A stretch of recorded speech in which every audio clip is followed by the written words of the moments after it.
Olá, bom dia, Bom dia a todos.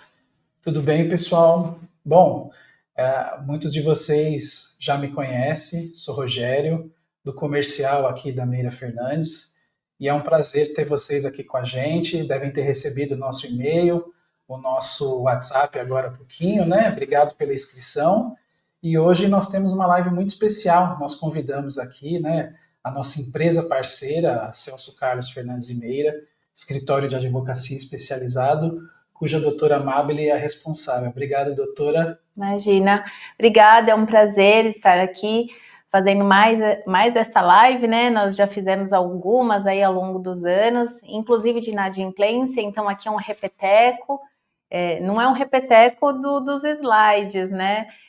São novos slides, Conteúdo novos diferente. formatos, novos conteúdos, novas histórias também que compõem aí o nosso trabalho, né?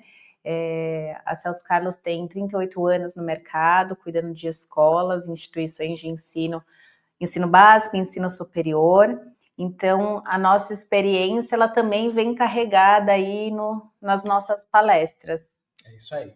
Bom, eu tenho alguns recados para vocês, né? Para falar bem rapidinho.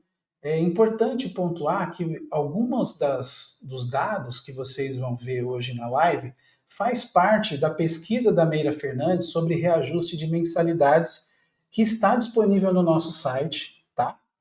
Para vocês baixarem, que fala não só dos reajustes, mas também a questão da inadimplência e dos atrasos. E são números que realmente são preocupantes, porque afeta diretamente o caixa da escola. Por isso que a gente sugeriu para fazer essa live conjunta com o escritório Celso Carlos, que tem tanta experiência no assunto, especializado em escola, assim como a Meira, para que a gente possa trazer à luz esse problema, porque como nós colocamos ali no convite, né, toda mensalidade atrasada impacta o caixa da escola. Então é muito importante a gente estar fazendo essa gestão. Então, se vocês tiverem interesse, se ainda não baixaram, se ainda não receberam a nossa pesquisa de reajuste de mensalidades, manda um WhatsApp aqui para o nosso número da Meira Fernandes, que eu vou disponibilizar para vocês, quem está assistindo essa live aqui, a pesquisa para vocês poderem ter acesso ao conteúdo completo, tá bom? É uma pesquisa muito importante e sempre lembrando, né, pessoal, a Meira Fernandes, ela encampou essa briga, né, de defender o reajuste das mensalidades, que a gente nem chama de reajuste, a gente considera como uma recomposição, porque são muitos os custos que são impostos às escolas particulares e que não são levados em conta na hora que é divulgado na grande mídia, né? Geralmente eles colocam, a mensalidade subiu mais do que a inflação. E não é verdade. A gente sabe que só o piso da categoria aí, né, a convenção, teve um reajuste de 5, 6%. Então, fora isso, tem um monte de outros custos que não foram colocados e que não são lembrados. Então, a gente encampou essa missão de fazer essa pesquisa, divulgar para o mercado e defender essa recomposição das escolas. Um outro ponto importante, nós aqui da Meira Fernandes, a gente já começou, né, doutora, fazer um trabalho importante que é o da reforma tributária. Então, se você ainda não é cliente da Meira Fernandes, se você quer programar e já começar a organizar a sua escola para a reforma tributária e todos os impactos que ela vai trazer para as escolas, e aqui na nossa tela tem um QR Code. Se vocês escanearem, vocês conseguem falar com a gente diretamente e a gente já começar a pensar a escola de vocês, a instituição de ensino, dentro do que a reforma tributária vai trazer de alterações. E lembrando, né, é muito importante, a reforma tributária pelas nossas análises e as palestras que a gente tem feito, a escola que não estiver muito bem organizada tributariamente corre o risco de pagar até 29% a mais de imposto. Exatamente. E aí a questão da inadimplência também só vai piorar. Então, tem que pensar reforma tributária para o ano de 2026, a escola já tem que começar a se organizar. Planilha de custos vai ser de extrema importância, então um trabalho, né, um planejamento financeiro tem que ser olhado com muito cuidado. Nós temos aqui a XHL Educacional, especialista nos planejamentos financeiros de escolas, principalmente no que tange as planilhas de custos. Então, quem ainda não olhou para a reforma tributária e acha que ela não vai bater a porta, ela vai. Em 2026 já vai ser um teste. É isso aí. Então, se você quer organizar já a sua escola, se você ainda não é cliente da Meira Fernandes, vamos conversar. Hoje a gente atende mais de 1.500 escolas, somos aproximadamente 150 colaboradores focados e pensando em escola 24 horas por dia. Dani, abre ali os comentários bem rapidinho para a gente. Então, só dando bem-vindo aí, nossa, tem bastante gente conectada, nós tivemos mais de 200 inscritos, então Janaína, Jane, Selma Silva, conversamos, né, Selva? Né, Selva? Você estava com dúvida se tinha recebido o e-mail, espera, pelo visto deu tudo certo. Tatiana, Karina... Ana Paula Meira deve ser minha parente, uma prima distante, eu acho. Clarice, Thales, Adriana, João Vitor. Bom dia, pessoal. Bom dia e obrigado por tirarem um tempo aí na escola de vocês. A gente sabe que a rotina de escola é uma loucura, a gente está acostumado, mas obrigado por tirarem um tempo e virem aqui para a gente conversar sobre esse tema tão importante, esse material tão legal que a doutora Amábile Meira Fernandes preparou para vocês. Exato, ao longo da palestra vão ser apresentados alguns slides. Se tiverem dúvidas, por favor, eu peço que mandem no chat, que ao final da palestra, se sobrar um tempinho, eu vou responder, tá bom? Só um alô especial aqui para Marta Alves, minha cliente do coração, e o Cristiano também, Gonçalves. Um abraço para vocês. Pessoal, é isso que eu tinha para falar. Desculpa tomar muito do seu tempo, doutora, mas é isso. Então, fiquem agora com a doutora Amábile Meira Fernandes esse assunto tão importante que é a cobrança.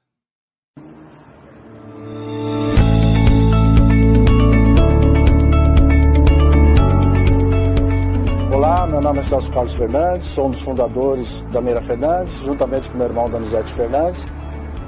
Começamos inicialmente com um escritório convencional de contabilidade, depois adquirimos uma pequena escola, convendemos e resolvemos se especializar no segmento.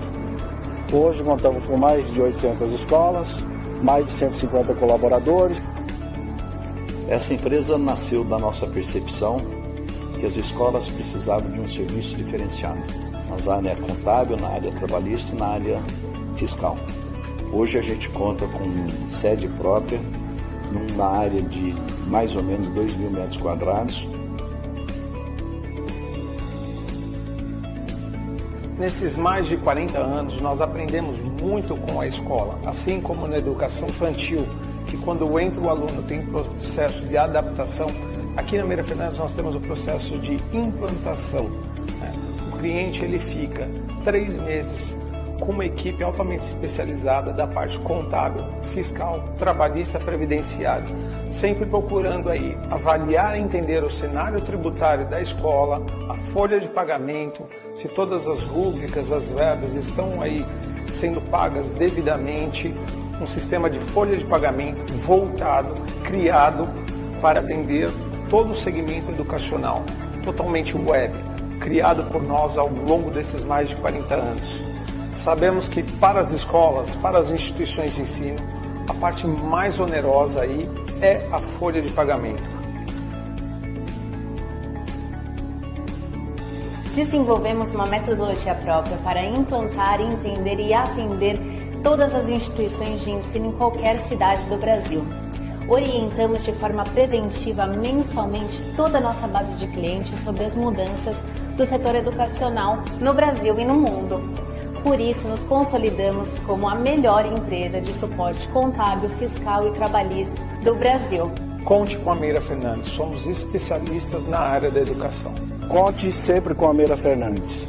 Somos especialistas no mundo educacional. Conte conosco, somos especializados, estamos aqui para atendê-los muito bem. Por isso, nós somos especialistas na área da educação.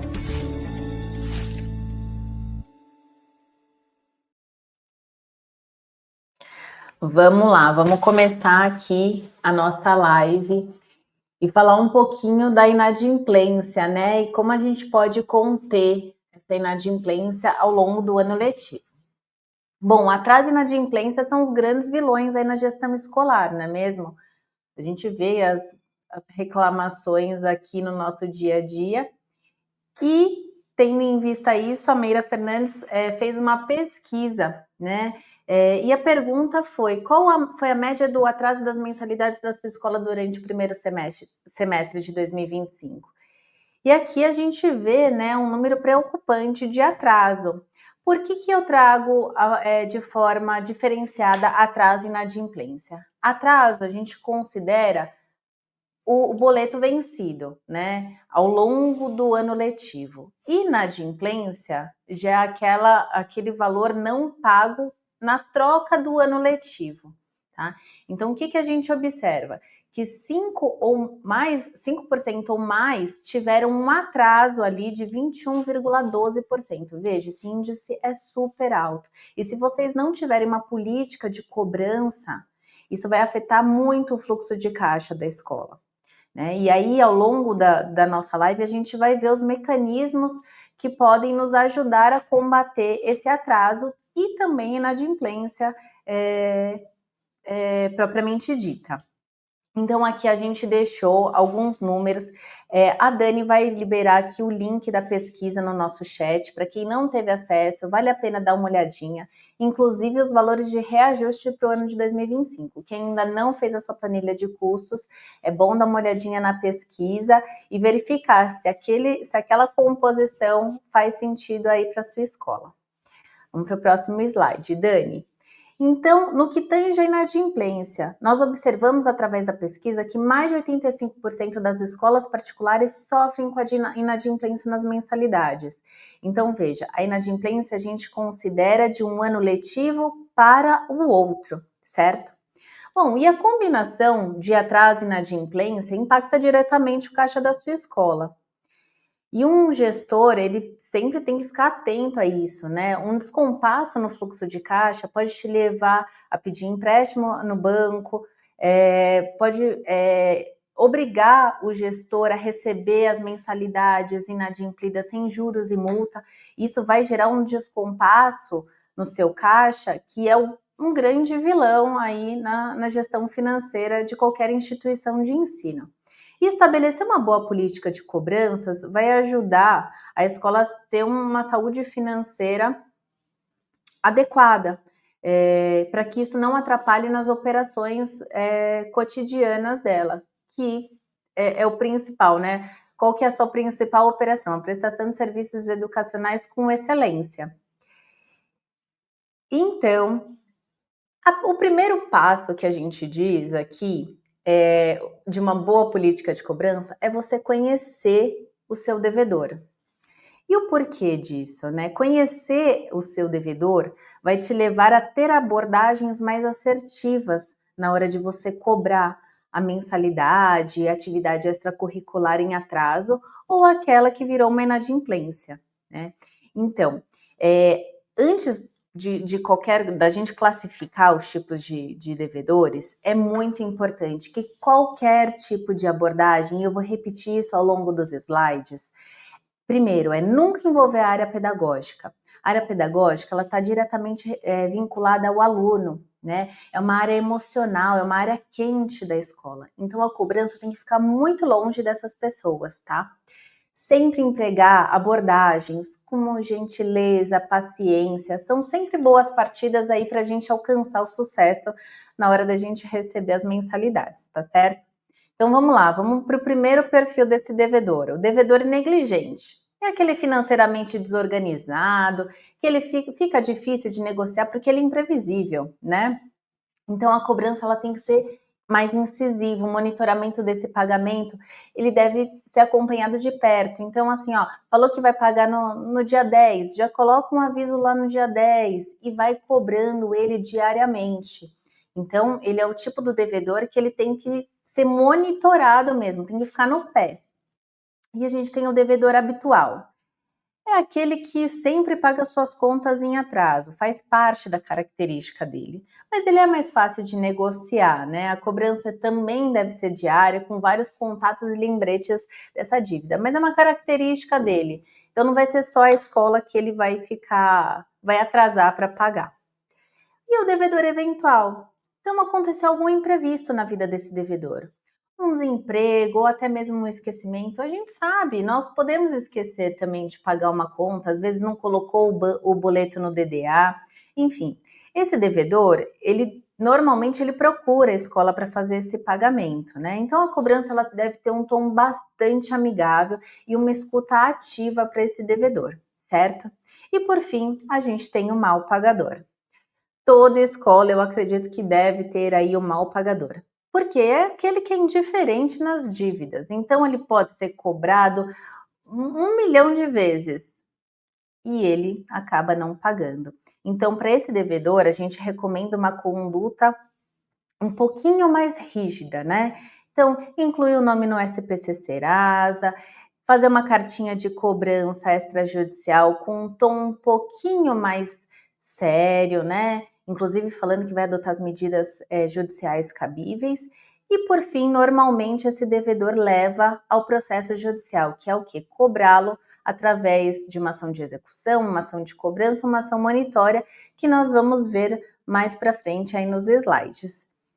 Então, passado aí os nossos perfis de devedores, e vocês, com certeza, eu tenho quase certeza que todos devem ter esse mapeamento, né? Principalmente aí a equipe de cobrança da escola, ela conhece quem está dentro desses perfis, não é mesmo? Bom, e como eu falei, uma boa arma contra o atraso e inadimplência é uma boa política de cobrança.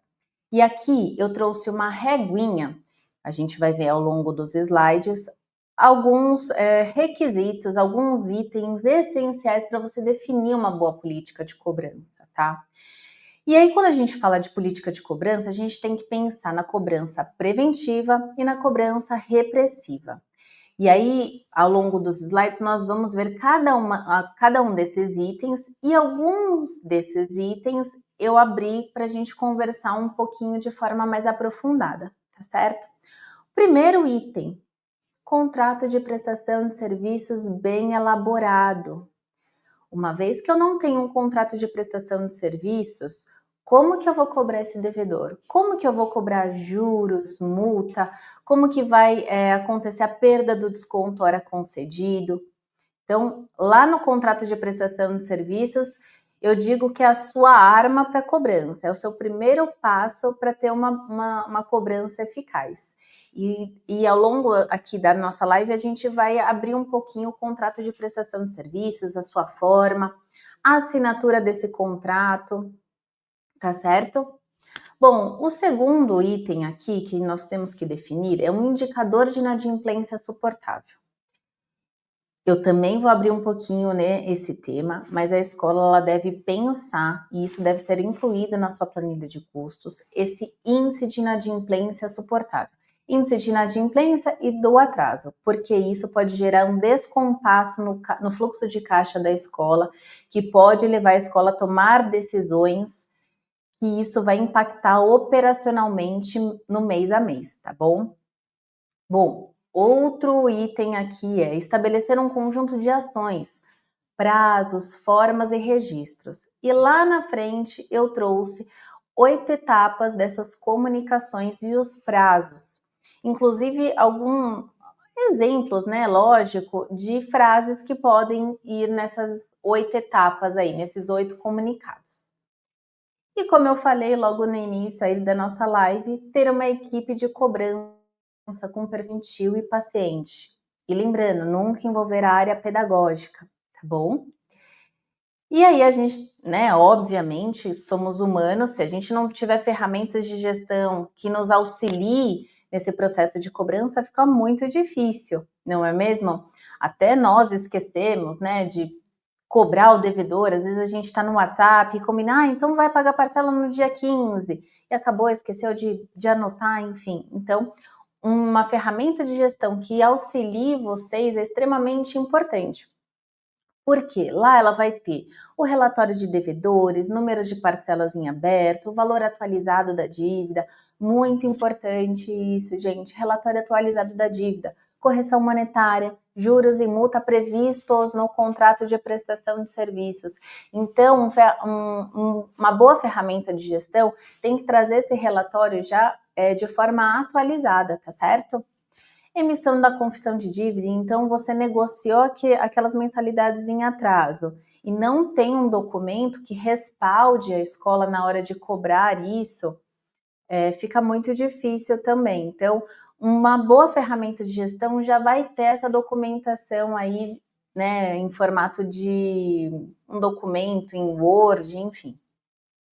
Os controles de cheque pré-datados.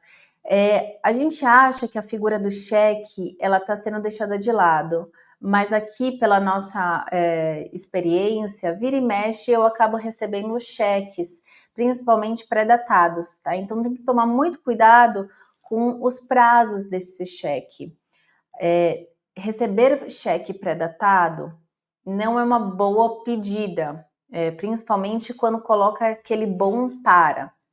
Se for fazer alguma negociação em cheque, coloquem a data, peça para o emissor do cheque colocar a data efetivamente que ele pode ser descontado, porque isso impacta no prazo de prescrição da execução desse título, tá bom? Que mais? Mensagens automáticas. Então, quando vocês desenham o processo de cobranças através dessa ferramenta de gestão, vocês já podem deixar isso como um fluxo programado, inclusive com as frases prontas, os prazos que é para serem disparadas essas mensagens, né? Lembrando que essas mensagens elas sempre devem ser direcionadas aos responsáveis financeiros.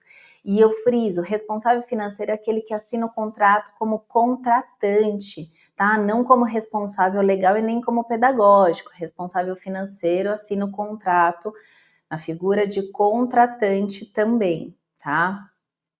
Bom, então todos esses elementos aí que tem na ferramenta de gestão, eles vão deixar todos da equipe de cobrança na mesma página.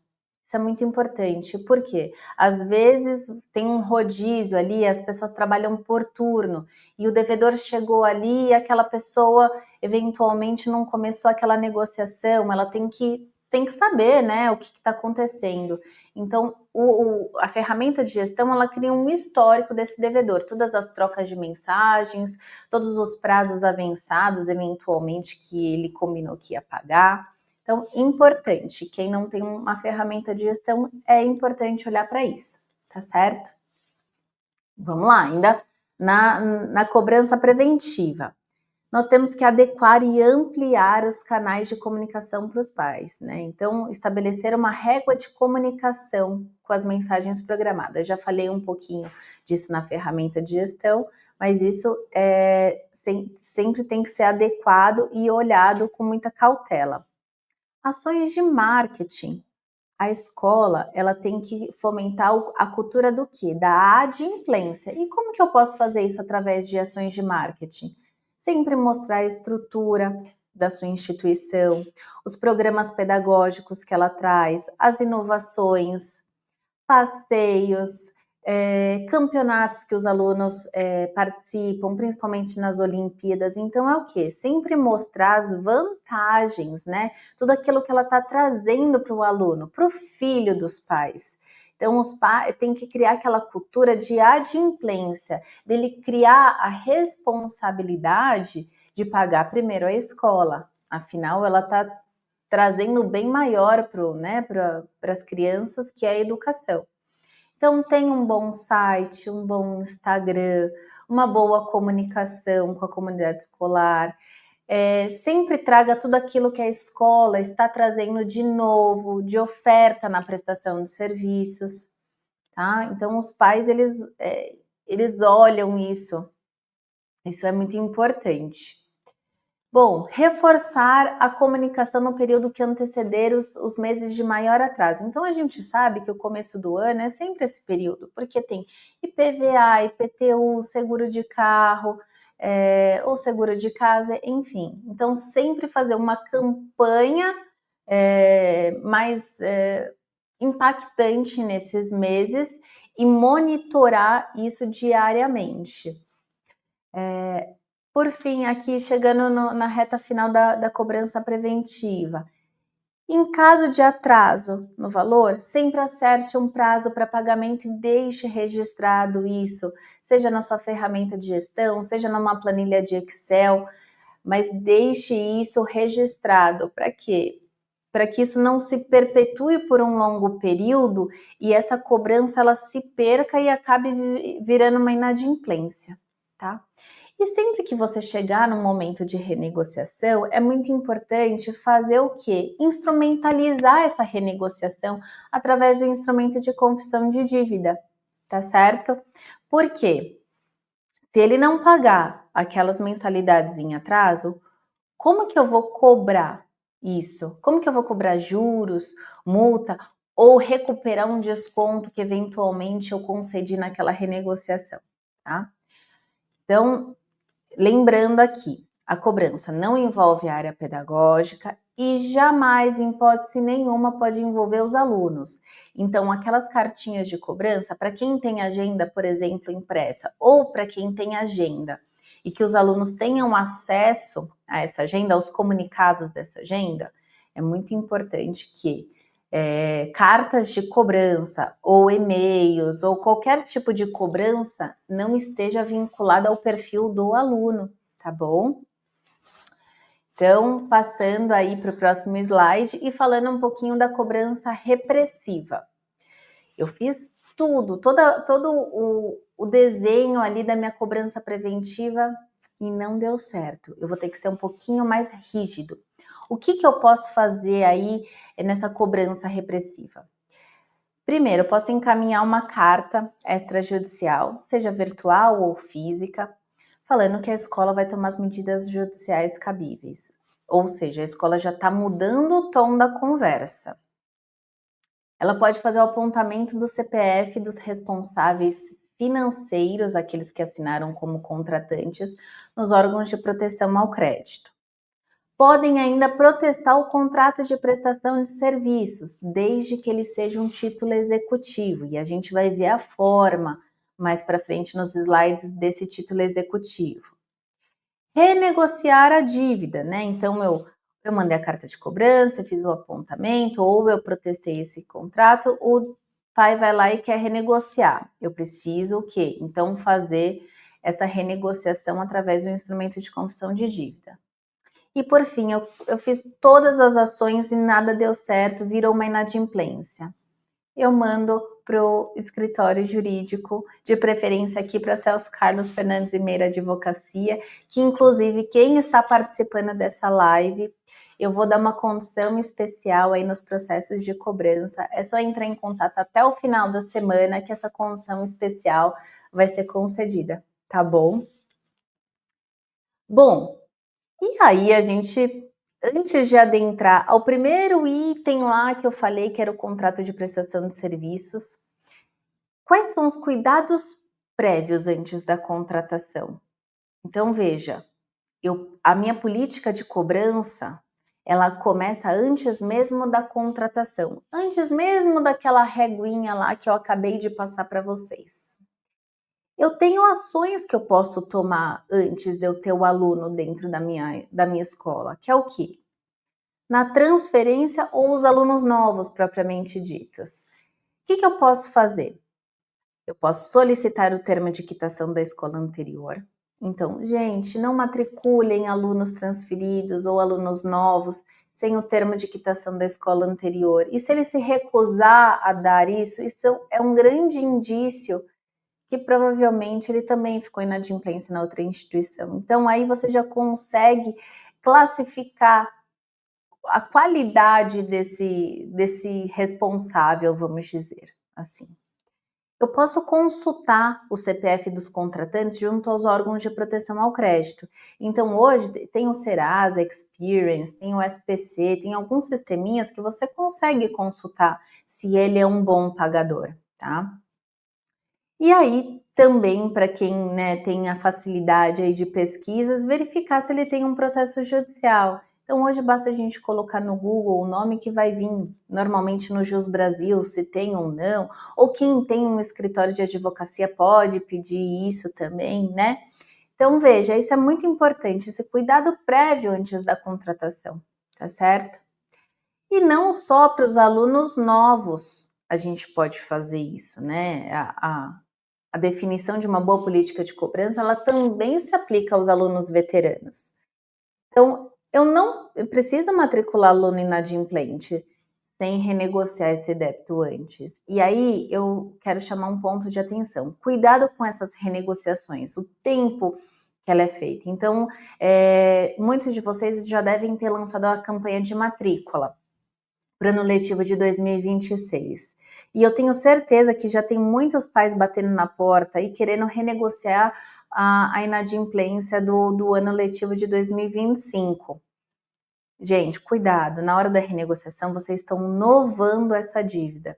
Então, dependendo do período dessa inadimplência, sempre contem até o final do ano, porque se ele chegar em dezembro e quiser pagar a anuidade de 2025 ou algumas mensalidades que ficaram em aberto em 12 parcelas, ou seja, essa dívida já vai ser levada para 2026. Muito provavelmente, eles vão ficar inadimplente com a renegociação e com a mensalidade de 2026. Então, tomem muito cuidado no momento dessa renegociação, tá? Dependendo do período, só aceitem à vista ou no máximo em 2 parcelas. Ou se for fazer uma renegociação agora, que pelo menos sejam parcelas até dezembro, tá? Bom, e aí para os alunos veteranos também adotar políticas de cobrança que fortaleçam a cultura da adimplência. Eu falo da inadimplência? Não, da adimplência, tá? Observação, né, e cuidados. Nunca coloquem os pais, alunos em situação de constrangimento. Exemplo, eu não vou fazer a sua rematrícula ou a sua matrícula porque você tem um CPF sujo. Ou não deixar um aluno ir no passeio porque está com atraso nas mensalidades. Então, cuidado. Nunca coloquem nem os pais, nem os alunos em situação vexatória, de constrangimento, tá bom? E aí, falando também, né, dos cuidados prévios, o que antevém esse contrato de prestação de serviços? Gente, todos os anos eu trago isso e, por incrível que pareça, eu tenho a surpresa de que muitas escolas não têm adotado esses procedimentos, que é o quê? Elaboração de planilha de custos. Por quê? Porque eu não estou nem balizando qual é o meu reajuste verdadeiro, eu não estou balizando qual é o meu índice de atraso ou inadimplência suportável, para não atrapalhar o operacional da escola. Então, uma boa política de cobranças também é baseada na elaboração da planilha de custos, que antevém o contrato de prestação de serviços. Então, a planilha de custos é uma obrigação legal, tá, gente? Ela está lá na Lei 9.870 de 99. Tem o decreto 3.274 de 99, ele traz um exemplo de planilha de custos, tá bom? Então, só jogar no Google, gente, que essa forma da planilha de custos vai estar lá. Obviamente que é um decreto de 99, tá desatualizado, mas como eu falei para vocês, procurem especialistas que possam lhes ajudar nessa elaboração, tá? E o que deve conter ali na planilha de custos? Aqui eu só trouxe alguns itens e trazendo aqui o item mais importante que é da nossa live, o índice suportável de atraso e inadimplência, gente. Isso é muito importante. E lá na frente eu vou explicar a importância disso, tá bom? Então aqui eu só trouxe alguns elementos básicos que devem constar na elaboração dessa planilha. Tá? Então, índice de inflação, reajuste dos salários, participação de lucros e resultados, aluguel, aumento de quadra, investimentos sejam físicos na área pedagógica e atenção ali para o atendimento à educação especial. Agora, no Dia do Mantenedor, nós fizemos uma palestra focada em educação especial e o quanto isso impacta no custo da escola. Muita atenção para isso, tá certo? E, por fim, o índice suportável de atraso e inadimplência. Bom, eu falei aqui do contrato, falei dos cuidados prévios, né?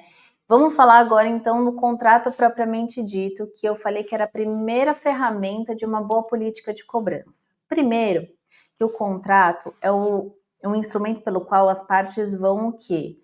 Instrumentalizar a vontade das partes. Elas vão se sujeitar a direitos e obrigações, tanto contratantes quanto contratados, tá bom? E aqui, ele vai ser o principal balizador de como eu posso fazer essa cobrança, quando eu posso fazer, como eu posso fazer, tá certo? Então, é muito importante que no contrato de prestação de serviços de vocês tenha a data de vencimento da mensalidade, a correção monetária, qual é o índice de correção monetária que vai estar sendo aplicado, os juros moratório em caso de inadimplência, multa contratual limitada a 2% e juros moratórios até 1% ao mês. Fora esses padrões, são abusivos outros índices. Então, a gente vê muito contrato chegando aqui com multa de 10%, juros abusivos. Gente, máximo 1% de juros ao mês e 2% de multa, tá? Importante também que seja previsto cancelamento de eventual desconto ou bolsa em caso de inadimplência.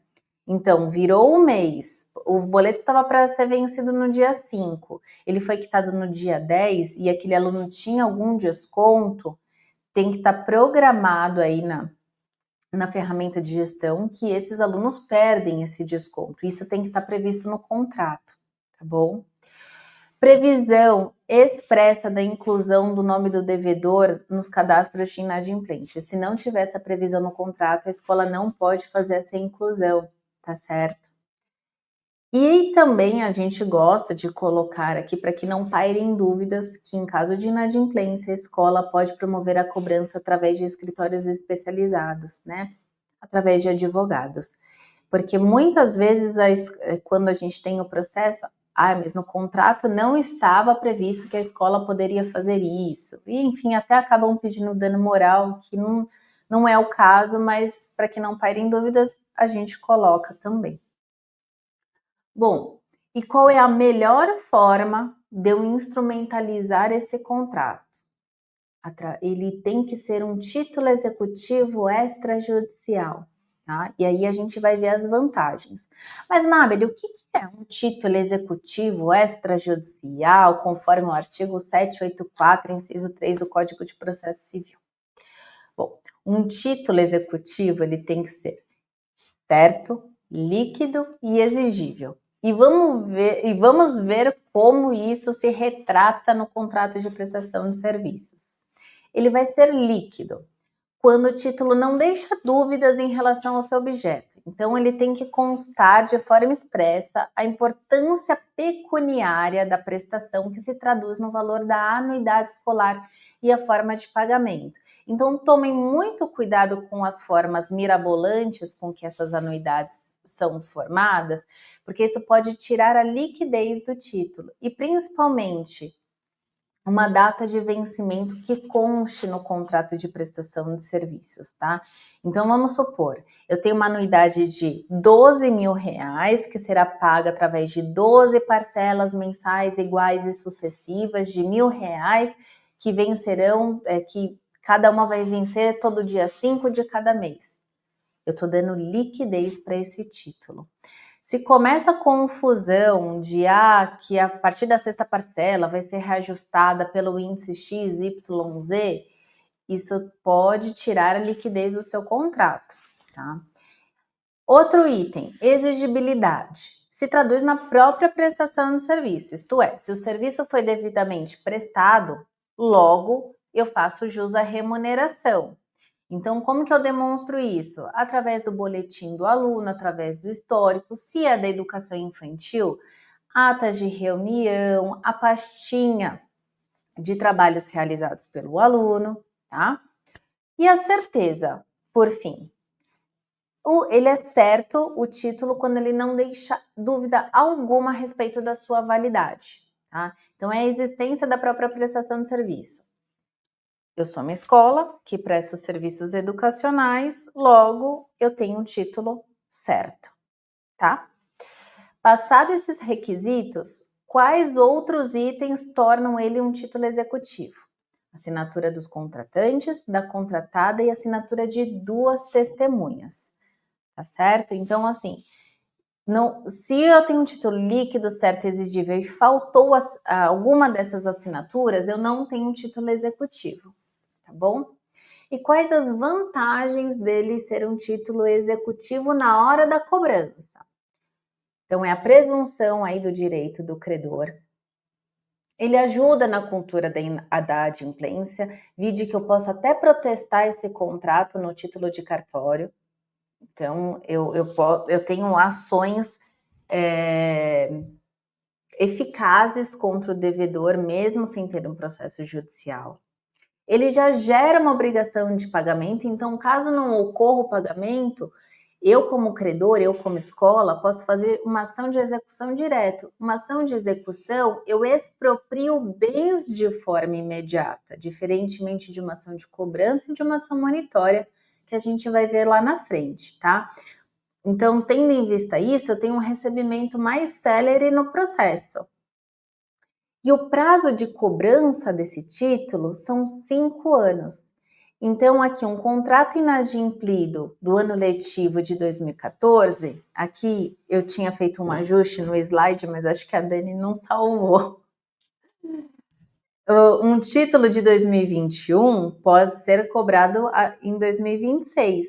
Então, o prazo de cobrança dele, ele tem 5 anos. Então, para aquelas escolas que têm esse passivo represado de 2021, nós podemos cobrá-los até 2026, tá bom? Então, olhem aí a carteira do passivo, tem dinheiro parado para a escola, tá bom? Não é um dinheiro perdido. Então, a escola ela só pode cobrar o débito aberto de quem efetivamente assinou o referido contrato. Cuidado com isso. Não é porque assinou como responsável pedagógico que ele é legítimo para ser cobrado, tá bom? Principalmente numa ação judicial, ok? E a assinatura? Eu falei lá para vocês que para ser um título executivo ele tinha que ter assinatura de contratante, contratada e testemunhas também, né? Hoje é muito difícil a escola colher assinatura de forma física. Hoje nós temos as assinaturas digitais, né? E para ter validade, para o título ser um título executivo extrajudicial, ela tem que ter assinatura avançada ou assinatura qualificada. E aqui eu determino para vocês quais são, como que são essas chamadas assinaturas. Então, a gente tem por assinatura avançada. É aquela que confirma a identidade do usuário através de dados biométricos ou de um PIN. E a qualificada é por certificado digital mesmo, reconhecido aí pelo Instituto Nacional de Tecnologia da Informação. Aquela assinatura simples, aquele checkbox de leitura, não é considerado uma assinatura válida para ser considerado um título executivo. Então, olhe na ferramenta de gestão que tipo de assinatura que está sendo chamada de assinatura eletrônica, tá bom? Bom, e lá num dos itens da reguinha de uma boa política de cobranças, eu falei que vocês tinham que definir um índice suportável de atraso e inadimplência, não falei? Por que que isso é importante? Primeiro, ele tem que fazer parte da planilha de custos. Não vamos deixar de fazer planilha de custos. E por que que esse índice ele é necessário? Porque a partir do momento que a inadimplência é um indicador que vai auxiliar o gestor, inclusive na elaboração da planilha de custos, ela está diretamente ligada ao fluxo de caixa, certo? Então, uma vez que ela se torna um índice fora dos padrões, então se eu tenho um índice suportável de 5% e eu estou vendo aqui que eu já estou em 7%, isso significa que pode afetar as minhas operações diárias da escola. E eu não posso deixar com que isso aconteça, porque se afeta a operação da escola, eu estou falando que eu vou deixar de pagar alguma conta já fixada. Ou minha folha de pagamento, uma conta de água, uma conta de luz, ou minhas plataformas digitais. Então, o índice suportável, ele vai te balizar muitas vezes, ele vai servir como um termômetro de qual ação eu tenho que tomar para que ele não ultrapasse esse índice. E mais, se ele ultrapassar esse índice suportável e eu não tomar nenhuma medida para conter isso, pode levar a escola a ter que pedir empréstimo. Então, imagina, eu estou tomando empréstimo, que está sendo aplicado juros, né? Então, esse descompasso pode ser tão gritante que eu estou colocando dinheiro para pagar as minhas despesas fixas e esse descompasso no final do ano pode gerar um grande prejuízo financeiro para a escola. E mais, isso pode obrigar a escola a receber inadimplência sem aqueles juros e multa e que não vai fazer frente, às vezes, aos juros do empréstimo que a escola teve que tomar porque a inadimplência passou do índice suportável, tá? Então, gente, é muito importante definir esse índice, tá bom? Primeiro, para tomada de decisão, viu que já está saindo fora do índice planejado, já vamos tomar medidas ali com a equipe de cobrança, fazer uma cobrança mais efetiva para que não leve a escola a tomar muitas vezes um empréstimo ou ainda receber as mensalidades sem juros e multa, tá bom? E aqui eu falei para vocês que a gente tinha que estabelecer prazos e formas de comunicação, né? Então eu trouxe uma régua de cobrança em 8 etapas aqui. Vamos ver como que a gente pode fazer essa cobrança antes do vencimento da mensalidade escolar. Então, 5 dias antes do vencimento, a gente já pode deixar agendado ali, seja no SMS, um e-mail, um WhatsApp programado, lembrando que o boleto vai vencer em tal dia, né? Um dia antes do vencimento, nós fazemos uma nova comunicação, lembrando que o boleto vai vencer amanhã, né? Então, veja, 5 dias, 1 dia, e claro, cada escola vai definir a sua regra de cobrança conforme ali for melhor. Aí, após o vencimento, eu também tenho que ter uma régua de comunicação ali, né?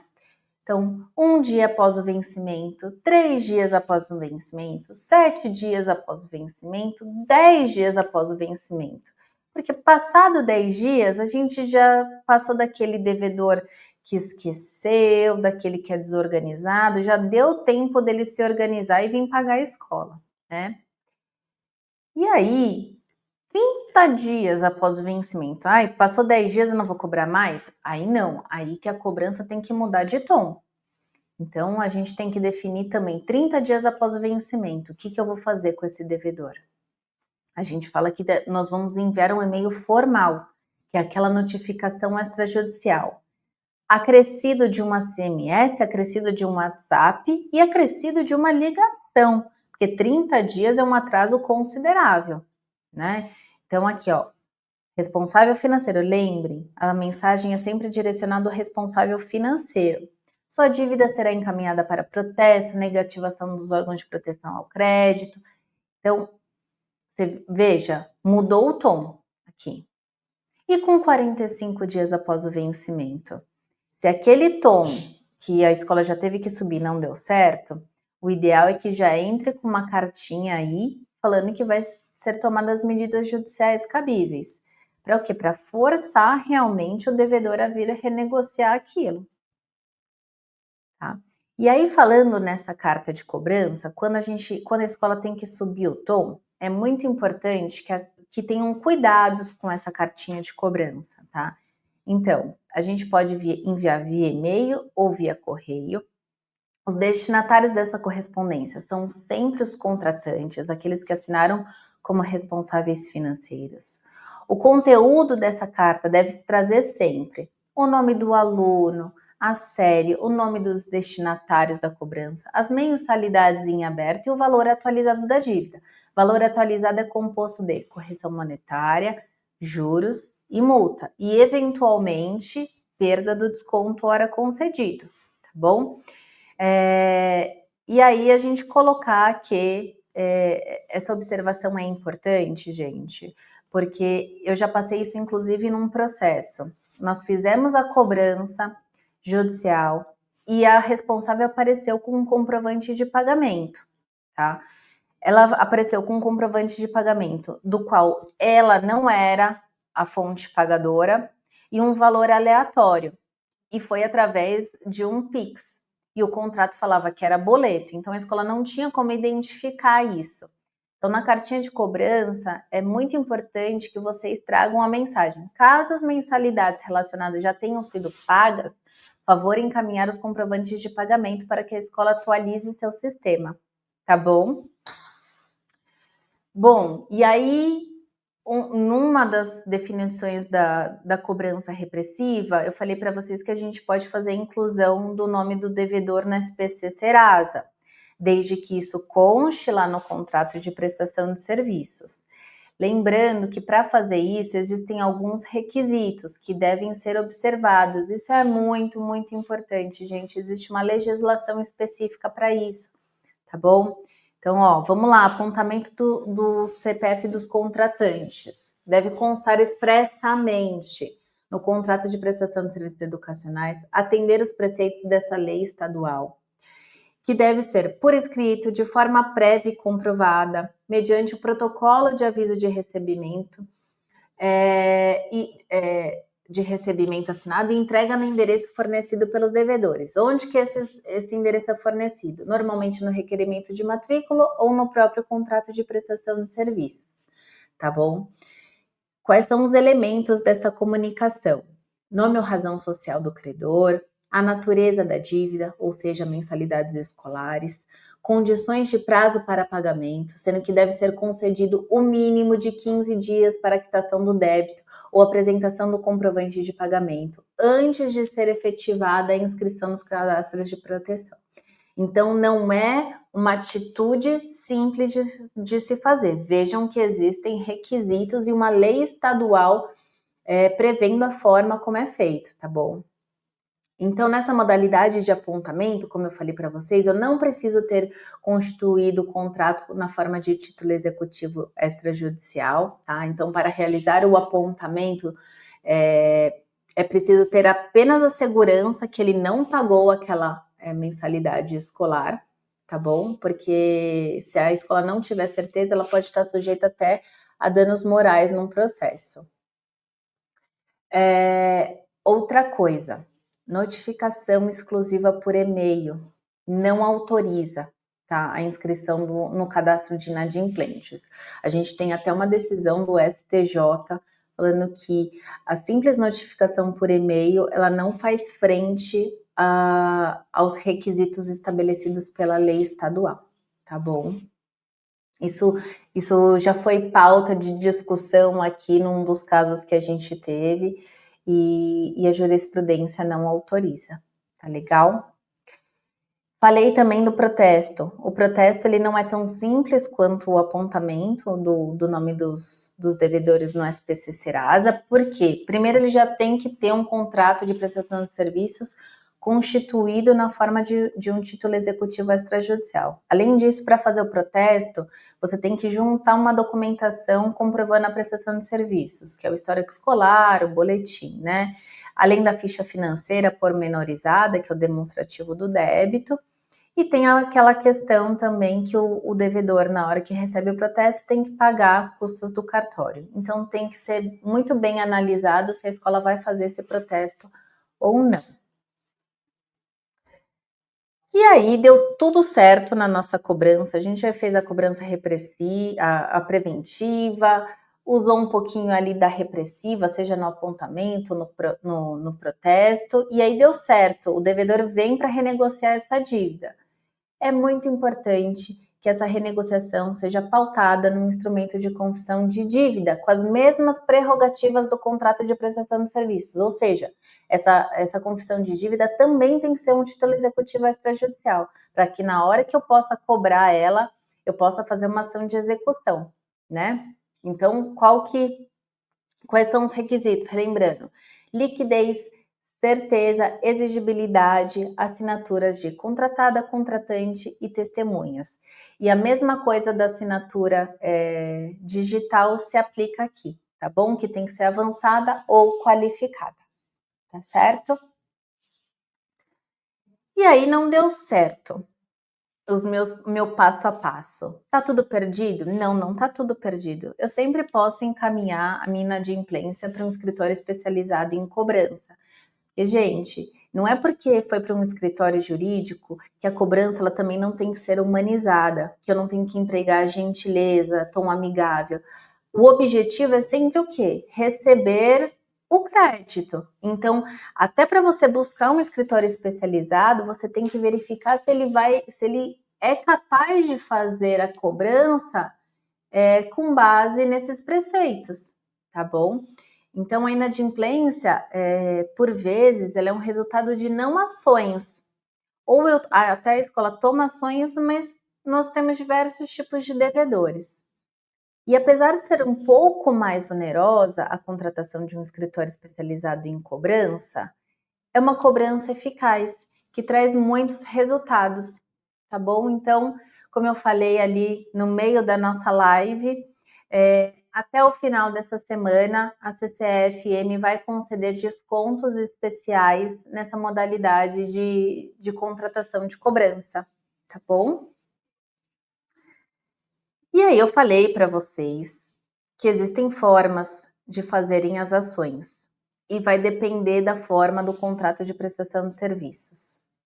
Ou eu posso fazer uma ação de cobrança, ou uma ação de execução, ou uma ação monitória. Quando que eu tenho uma ação de cobrança? Quando é ausente o título executivo extrajudicial. Então, por exemplo, um contrato com assinatura simples, que é aquela... Lembra que eu falei do checkbox de leitura, somente leitura? Isso é uma assinatura simples, eu vou ter que fazer uma ação de cobrança. Ou quando eu não tenho contrato, é uma contratação verbal, eu posso cobrar? Posso, através de uma ação de cobrança. E como que eu vou comprovar a prestação de serviços? Através dos documentos comprobatórios da prestação de serviços, históricos, boletim, atas de reunião, enfim, isso vai ser analisado caso a caso. O problema é que ele é um processo moroso, tá? Então a gente não recomenda, a gente recomenda sempre que seja uma ação de execução pautada no contrato de prestação de serviços, que é um título executivo extrajudicial, desde que preenchido aqueles requisitos que eu já falei inúmeras vezes aqui. E a ação monitória? A ação monitória, normalmente quando a gente tem um cheque que ele não foi executado no prazo de 6 meses. O prazo para cobrar esse cheque é de 5 anos, contados do dia seguinte à data de emissão, estampadas ali naquela cártula. Tá? Então, cuidado com o cheque e o prazo. Então, um cheque eu posso executar no prazo de 6 meses, mas eu posso também fazer uma ação monitória depois de 5 anos da emissão dele, tá bom? Eu trouxe aqui uma informação que não tem nada a ver com a nossa live, mas que eu acho sempre de bom tom a gente falar. Um contrato não tem renovação automática, ele sempre é anual, gente. Não existe renovação automática. Por isso que existe uma legislação, que é a 9.870 de 99, que fala da lei da anuidade escolar. Tá? E aqui eu trouxe também o que não fazer num processo de cobrança. Então, a gente não pode suspender provas e atividades escolares desses alunos. Nós não podemos proibi-los de ir em passeio desde que ele tenha pagado para ir no passeio. Nós não podemos reter documentos. Não podemos fazer cobranças diretas ao aluno. Não podemos cobrar de forma constrangedora, vexatória. Nem fazer aquele famoso mural dos inadimplentes. E também não podemos fazer a rescisão do contrato de prestação de serviços. A lei veda. Então, ao passo que eu tenho uma inadimplência, eu tenho que ficar com esse aluno até o final do ano, mas eu não sou obrigada a rematriculá-lo, tá? Então, por mais que no contrato de prestação de serviços tenha como cláusula de rescisão inadimplemento, ela não é possível, tá certo? E aqui eu trouxe o artigo de lei que respalda todos esses não fazeres pela escola. Gente, aqui a gente está chegando no fim da nossa live. E eu quero dizer o seguinte, por mais que a inadimplência seja uma ferida quanto mais aperta, mais ela vai arder. E ela vai arder no bolso. A gente não pode esquecer que uma instituição de ensino também é uma empresa. E no final das contas, o que uma empresa visa é o quê? Gerar lucro.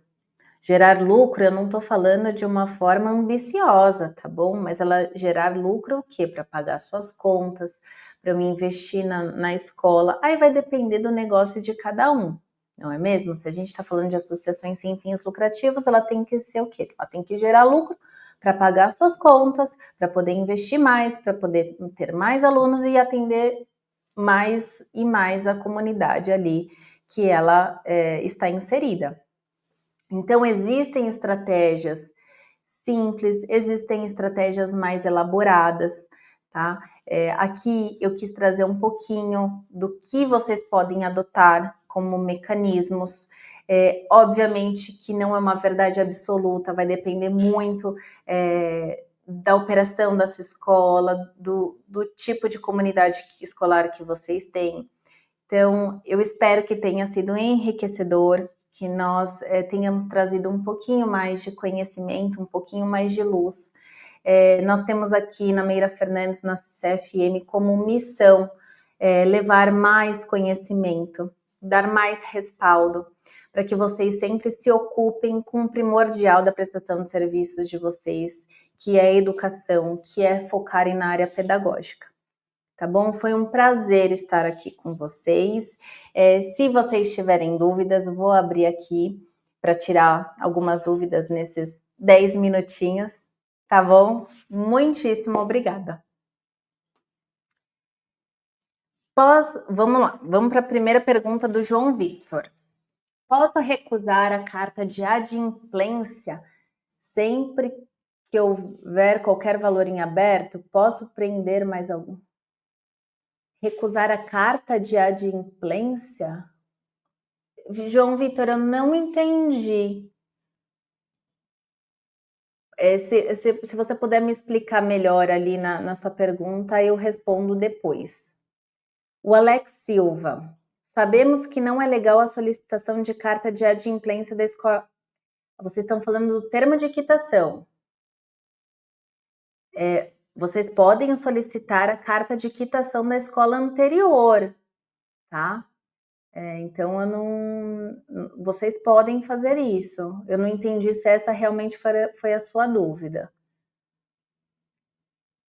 30 dias, Angélica. Com quanto tempo de atraso eu posso negativar no SPC? A partir de 30 dias. Jane Jatobá. Temos um responsável financeiro que não responde nossas cobranças, não atende ligações.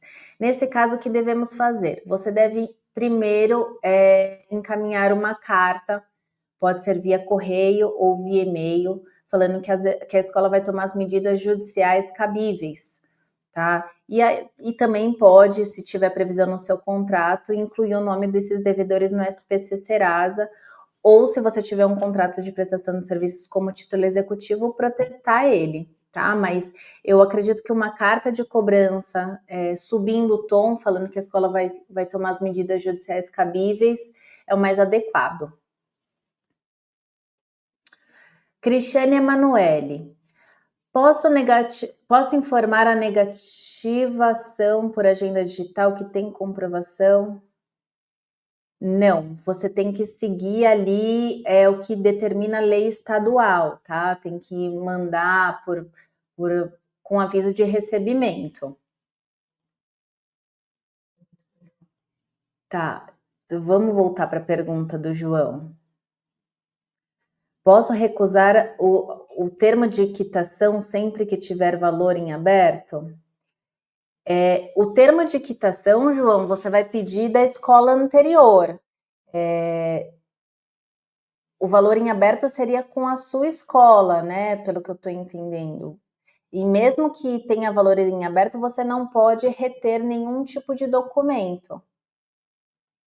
Eu não sei se me fiz clara, mas se eu não me fiz clara, você pode mandar um e-mail aqui pro nosso comercial que eu tento esclarecer sua dúvida. Denise Coco. Quantas testemunhas devem assinar o contrato? 2.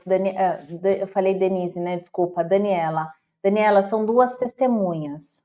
Lembrando que tem que constar RG e CPF dessas testemunhas, tá?